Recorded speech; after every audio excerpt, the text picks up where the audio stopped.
বিসমিল্লাহির রহমানির রহিম। আসসালামু আলাইকুম ওয়া রাহমাতুল্লাহ। প্রিয় শিক্ষার্থীরা, আজকের ক্লাসে আমরা 2025 সালের নতুন বইয়ের আলোকে নবম, দশম এবং এসএসসি পরীক্ষার্থীদের জন্য সাধারণ গণিতের দ্বিতীয় অধ্যায় সেট ও ফাংশন এর 5ম নম্বর ক্লাস নিয়ে আলোচনা করব। বাকি ক্লাসগুলো দেখার জন্য আমাদের মূল চ্যানেলে এসে প্লেলিস্টে আসতে হবে। প্লেলিস্টে এসে নিচের দিকে গেলে এখানে বাংলা, সাধারণ গণিত, উচ্চতর গণিত, রসায়ন বিজ্ঞান, পদার্থবিজ্ঞান সহ প্রত্যেকটা সাবজেক্টের প্রত্যেকটা অধ্যায়ের উপর ভিডিও আপলোড করা থাকবে। তোমরা এখান থেকে পার্ট বাই পার্ট আকারে দেখে নিতে পারবে। আজ হচ্ছে 5ম নম্বর ক্লাস বা 5ম নম্বর পার্ট। আলোচনা হবে সেটের সমতা থেকে। সেটের সমতা, ইকুইভ্যালেন্ট সেট কাকে বলা হয়? দুইটি সেটের উপাদান যদি একই হলে সেট দুটিকে সমান সেট বলা হয়। মানে দুইটা সেটের যদি উপাদান সংখ্যা সেম হয়, একই হয়, তখন সেগুলোকে কি বলা হয়? সেগুলোকে বলা হয় হচ্ছে সেটের সমতা। যেমন দেখো, এ একটা সেট এবং বি একটা সেট, দুইটি সমান সেট। কেন দেখো কিভাবে, এবং এ সমান বি চিহ্ন দ্বারা এদেরকে লেখা হয়। দুইটা সমান সেট এবং এদেরকে এ সমান বি লেখা। একটু এখানে খেয়াল করি, এখানে দেখো এ সেটের যে উপাদানগুলো আছে 3 আছে, এই 3 কিন্তু বি সেটের ভিতরেও আছে, দেখো এখানে আছে। আবার এ সেটের উপাদান 5 আছে, বি সেটের ভিতরেও কিন্তু সেই 5 রয়েছে, কিন্তু ক্রম পরিবর্তন হচ্ছে। তো ক্রম পরিবর্তন হলে কোনো সমস্যা নাই। তারপর দেখো এ সেটের যে উপাদান 7 আছে, এটা কিন্তু বি সেটের ভিতরেও আছে। তো এ সেট এবং বি সেটকে এই জন্য সমান সেট বলা হবে, ঠিক আছে, বা সেটের সমতা বলা হয়। কেন, দেখো এ সেটের যে উপাদানগুলো আছে, এই সেটের উপাদানগুলো কিন্তু বি সেটের উপাদানগুলোর ভিতরেও আছে। তুমি একটু খেয়াল করো, এখানে এ সেটের উপাদান আছে 3, 5, 7, বি সেটের উপাদান আছে 5, 3, 3 এরকম। তো কোন সেটের যদি পুনরাবৃত্তি হয় কোন উপাদান, তাহলেও কোনো সমস্যা নাই, একই, সেটা কোনো বেনিফিট নাই তার, সেটা কিন্তু ওই সব মানে একই থাকবে। আবার দেখো এখানে ক্রম পরিবর্তন হয়েছে, এখানে আগে ছিল 3, এখানে আগে হচ্ছে 5। তো ক্রম পরিবর্তন হলেও তার কোনো আলাদা কোনো ভ্যালু নাই, এটা সেমই ধরা হবে, ঠিক আছে। এজন্য দেখো এই সেটটা মানে এ সেট এবং বি সেট, এই দুটা সেট সমান, এই দুটাকে সমান সেট বলা হবে এবং লেখা হবে এ সমান বি, ঠিক আছে। তো কখন এরকম হবে? যদি এ সাবসেট অফ বি হয়, ঠিক আছে। এ ইজ সাবসেট অফ বি, মানে এ হচ্ছে বি এর সাবসেট হবে এবং বি ও কি হবে? এ এর সাবসেট হবে। মানে যদি এ বি এর সাবসেট হয়, আবার বি যদি এ এর সাবসেট হয়, তাহলে ওই দুটাকে আমরা সমান সেট বলতে পারি। আবার দেখো এখানে এ সেট এর মান কত? 3, 5, 7, বি সেট সমান 5, 3, 3, 7 এরকম আছে, সি সেট 7, 7, 3, 5, 5 এরকম আছে।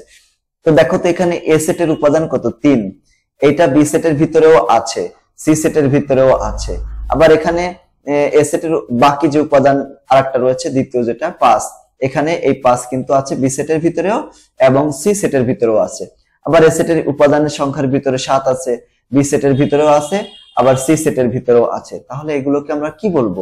এগুলো হচ্ছে সেটের সমতা, ঠিক আছে। এজন্য তাহলে এখানে যেহেতু সমান, তাই এ বি সি সেট 3টি সমতা বোঝায়, অর্থাৎ এ সমান বি সমান সি।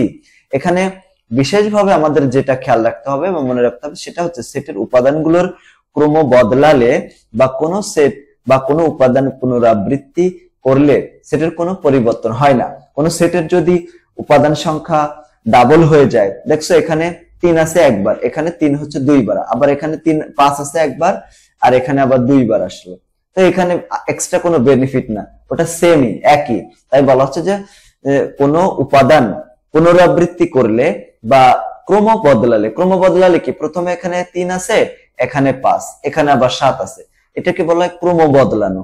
তো ক্রম পরিবর্তন করলে অথবা কোন সেটের যে উপাদানগুলো যদি ডাবল হয়ে যায় বা পুনরাবৃত্তি হয়, তাহলেও কোনো পরিবর্তন হবে না, ওগুলোকে সেম সেট ধরা হবে, মানে একই সেট ধরা হবে। আশা করি তোমরা বুঝতে পেরেছো।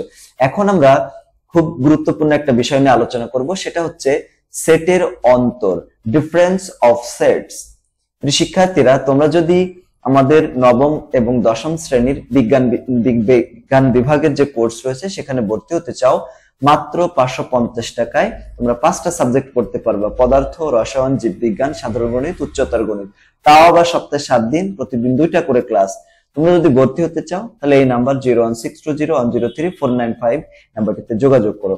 আর যারা হচ্ছে আর্টস এবং কমার্সে রয়েছে তাদের জন্য মাত্র 220 টাকার বিনিময়ে দুইটা সাবজেক্ট গণিত এবং সাধারণ বিজ্ঞান পড়তে পারবা এই নাম্বারে। আমাদের ক্লাসগুলো হবে ফেসবুক প্রাইভেট গ্রুপে। আলহামদুলিল্লাহ এখানে অনেকেই ভর্তি হয়ে গিয়েছে, কোর্সটা চলমান রয়েছে, সারা বছরই চলমান থাকবে ইনশাআল্লাহ। তোমরা যদি কেউ ভর্তি হতে চাও এই নাম্বারে যোগাযোগ করতে পারো, হোয়াটসঅ্যাপ এবং ইমো রয়েছে এই নাম্বারে। এরপরে আমরা আলোচনা করব হচ্ছে সেটের অন্তর নিয়ে। সেটের অন্তর, অন্তর মানে হচ্ছে বিয়োগফল, বুঝছো?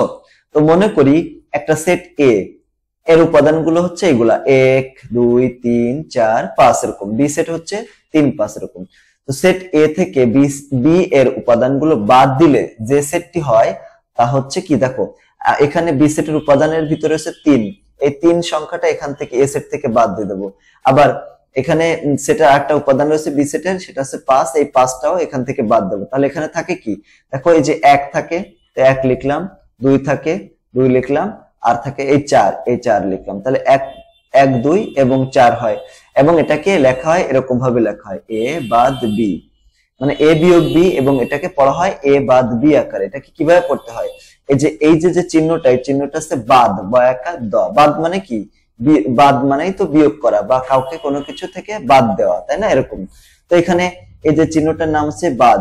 আবার বিয়োগটা থাকলেও আমরা এটাকে বাদ পড়বো, ঠিক আছে। এটাকে সেটের অন্তর বলা হয়, মানে সেটের বিয়োগফল বলা হয়। বিয়োগফল, বিয়োগ করে আমরা কি করি, বাদ দিয়ে দিই। এখন উদাহরণ 4 থেকে আমরা একটা অঙ্ক করব। উদাহরণ 4 এর ভিতরে হচ্ছে পি সমান, এখানে বলছে যে এক্স সাজ দ্যাট এক্স, যেহেতু সাজ দ্যাট রয়েছে এই টাইপে থাকলে সেটা হচ্ছে সেট গঠন পদ্ধতি। তার মানে আমরা বুঝতেছি এই যে সেটটা উপস্থাপন করা হয়েছে এটা সেট গঠন পদ্ধতিতে প্রকাশ করা হয়েছে। তো x such that x, x হচ্ছে কি 12 এর গুণনীয়ক সমূহ, ঠিক আছে, এবং কিউ হচ্ছে এক্স সাজ দ্যাট এক্স 3 এর গুণিতক, এবং এক্স এর মান কি হবে, সর্বোচ্চ 12 হবে অথবা 12 এর চেয়ে ছোট হবে, ঠিক আছে। 12 সমান হতে পারে অথবা 12 এর চেয়ে ছোট হবে। এখন এটা যদি হয় তাহলে আমাদেরকে a minus p minus q বের করতে হবে। তো এখানে আমাদের দুইটা বিষয় খুব গুরুত্ব সহকারে বুঝতে হবে এবং পড়তে হবে, সেটা হচ্ছে গুণনীয়ক কি এবং গুণিতক কাকে বলা হয়, ঠিক আছে। গুণনীয়ক কি এবং গুণিতক কাকে বলা হয় এটা আমরা একটু ভালো করে শিখবো। প্রথমে আমরা যেটা শিখবো সেটা হচ্ছে গুণনীয়ক কি। গুণনীয়ক যেমন 12 এর গুণনীয়ক হচ্ছে এরা, কিভাবে হলো দেখো 12, তাই না, 12, এই 12কে আমরা যদি 1 দিয়ে ভাগ করি তাহলে কত হয়, 12কে 1 দিয়ে ভাগ করলে 12 অক্ষের 12 আসে। আবার 12কে যদি আমি 2 দিয়ে ভাগ করি তাহলে কত হয়, 6 হয়, 6 দুগুণে 12 হয়। 12কে যদি আমি 3 দিয়ে ভাগ করি তাহলে কত হয়, 12কে যদি আমি 3 দিয়ে ভাগ করি তাহলে আসে 4। এখানে কোনো ভগ্নাংশ আসতেছে না, দেখো 12কে যদি আমি 4 দিয়ে ভাগ করি তাহলে কত হবে, 3 হবে। এখন 12কে যদি তুমি 5 দিয়ে ভাগ করো তাহলে কত আসে, দেখো এখানে ভাগ করে দেখো, 12 ভাগ হচ্ছে 5, ভাগ করে দেখলাম কত আসে, এখানে এটা চাপ দিলাম, এই 2.4, 2.4 আসলো। এখানে কিন্তু একটা ভগ্নাংশ এসেছে, ভগ্নাংশ, তাই না। তারপরে 12কে মনে করো 6 দিয়ে ভাগ করলাম তাহলে কত হলো, 6 দুগুণে 12, 2 হবে। তারপরে 12কে 7 দিয়ে ভাগ করব, 7 দিয়ে ভাগ করলে দেখবো যে 12 ভাগ হচ্ছে 7, কত আসে দেখো, এই যে 7 দিয়ে ভাগ করলাম, এই যে 1.71 হলো, 1.71 এরকম হলো। তারপর যদি আমরা 12কে 8 দিয়ে ভাগ করি তাহলে কত হবে, 12 ভাগ 8, এই যে 12 ভাগ হচ্ছে 8, এখানে মানটা কত আসে, 1.5, এই যে 1.5 হয়। তারপর দেখো 12কে যদি আমরা 9 দিয়ে ভাগ করি তাহলে কত আসে, এই যে 12 ভাগ হচ্ছে 9, 9 দিয়ে ভাগ করো তাহলে দেখো ভগ্নাংশই আসবে, 1.33 আসে, এরকম 1.3 ধরলাম। আবার 12কে যদি আমরা 10 দিয়ে ভাগ করি কত আসবে, 1.2 আসবে। আবার 12কে যদি 12কে যদি আমরা 11 দিয়ে ভাগ করি, ঠিক আছে, 11 দিয়ে ভাগ করো, মানে এখানে দেখো 12 ভাগ হচ্ছে 11, কত আসে দেখো, এখানে ভাগ করলে 1.09 এরকম টাইপের আসে, 1.09 এরকম। আর 12কে 12 দিয়ে যদি আমরা ভাগ করি তাহলে 1 আসবে। তো এইভাবে আমরা যদি দেখি সর্বোচ্চ 12 পর্যন্ত ভাগ করে দেখলাম কি যে যখন 1 দিয়ে ভাগ করতেছি কোনো ভগ্নাংশ আসতেছে না, 2 দিয়ে ভাগ করলেও কোনো ভগ্নাংশ আসতেছে না, 3 দিয়ে ভাগ করলেও ভগ্নাংশ আসতেছে না, 4 দিয়ে ভাগ করলেও ভগ্নাংশ আসতেছে না, 5 দিয়ে করলে আসতেছে। আবার 6 দিয়ে করলে ভগ্নাংশ নাই, এবং 12 দিয়ে করলে ভগ্নাংশ নাই। তো এইখানে এই সংখ্যাগুলো বাদে যত সংখ্যা আছে সবগুলো দিয়ে ভাগ করলে দেখছো এখানে যে দশমিক আসতেছে, এই যে 1.2 বা 2.4 এরকম আসতেছে না, 1.71 এরকম আসতেছে, 1.5। এই যে সংখ্যাগুলো দিয়ে ভাগ করলে কোনো ভাগশেষ থাকে না বা হচ্ছে ভগ্নাংশ আসে না, ভাগফল একটা পূর্ণ সংখ্যা আসে, ওই সংখ্যাগুলোকে বলা হয় গুণনীয়ক সমূহ বলা হয়। কি বলা হয়? গুণনীয়ক। তাহলে দেখো এইভাবে 12 এর গুণনীয়ক বের করলাম, বাকি সব সংখ্যা এর গুণনীয়ক এভাবে বের করা যায়। তাহলে আমাদেরকে বলছে যে 12 এর গুণনীয়ক, তো 12 এর গুণনীয়ক কত হচ্ছে? 1 হচ্ছে, 2 3 4 6 এবং 12। কেন? এই সংখ্যা দিয়ে ভাগ করলে দেখো কোনো ভগ্নাংশ আসি নাই, একটা একটা একটা একটা, আর 6 আর হচ্ছে 12। তো এই সংখ্যাগুলোকে বলা হয় 12 এর গুণনীয়ক। যদি অন্য কোনো সংখ্যা থাকতো তাহলে তার গুণনীয়ক আলাদা হতো। ঠিক আছে, এরকম। এরপরে তাহলে এটা আমরা পি সেটটা পেয়ে গেলাম। পি সেটটাকে আমরা তালিকা পদ্ধতিতে কনভার্ট করলাম। এখানে ছিল কি সেট গঠন পদ্ধতিতে দেওয়া ছিল। কিউ কিউ হচ্ছে x such that x 3 এর গুণিতক। তো গুণিতক মানে কি? গুণিতক হচ্ছে নামতা। গুণিতক মানে কি? নামতা। 3 এর গুণিতক মানে হচ্ছে 3 এর ঘরের নামতা। 3 এর গুণিতক মানে কি? 3 এর ঘরের নামতা। তো এখানে কিউ হচ্ছে x such that x 3 এর গুণিতক। তো 3 এর গুণিতক কারা? 3 এর ঘরের নামতা। 3 3 দুগুণ 6, 3 তিরিকে 9, 3 চারে 12 এরকম। তো সর্বোচ্চ কত হবে? সর্বোচ্চ হবে 12 এর সমান অথবা 12 চেয়ে ছোট হবে। ঠিক আছে, 12 এর সমান হবে বা 12 চেয়ে ছোট হবে, এরকম একটা চিহ্ন কিন্তু এখানে ছিল এরকম। ঠিক আছে, তো সর্বোচ্চ এরকম হতে পারে এইভাবে। এখন আমরা এইভাবে লিখতে পারি যে এর গুণিতক সমূহ হচ্ছে 3 6 9 এবং 12 গুণিতকেরা। ঠিক আছে, এটা হচ্ছে গুণিতক। ওকে, গুণিতক মানে কি? নামতা। এই গুণিতক মানে কি? নামতা। নামতা নামতা, তার মানে 3 এর ঘরের নামতা লাগবে এখানে। 3 এর গুণিতক মানে 3 এর ঘরের নামতা। 3 3 দুগুণ 6, 3 তিরিকে 9, 3 চারে 12, 3 পাঁচে 15। কেন 15 নিলাম না? কেন এখানে 15 কেন নেব না? কারণ 15 তো আছে, কারণ এখানে বলছে যে সর্বোচ্চ 12 পর্যন্ত হতে পারবে, তার চেয়ে বেশি হবে না। এখন আমরা যেটা করব, পি থেকে কিউ কে বাদ দিয়ে দেব। ঠিক আছে, তো বাদ যদি দিই তাহলে কি হবে? পি থেকে যদি আমরা কিউ বাদ দিই, এই যে পি থেকে, পি এর উপাদানগুলো কি কি আছে?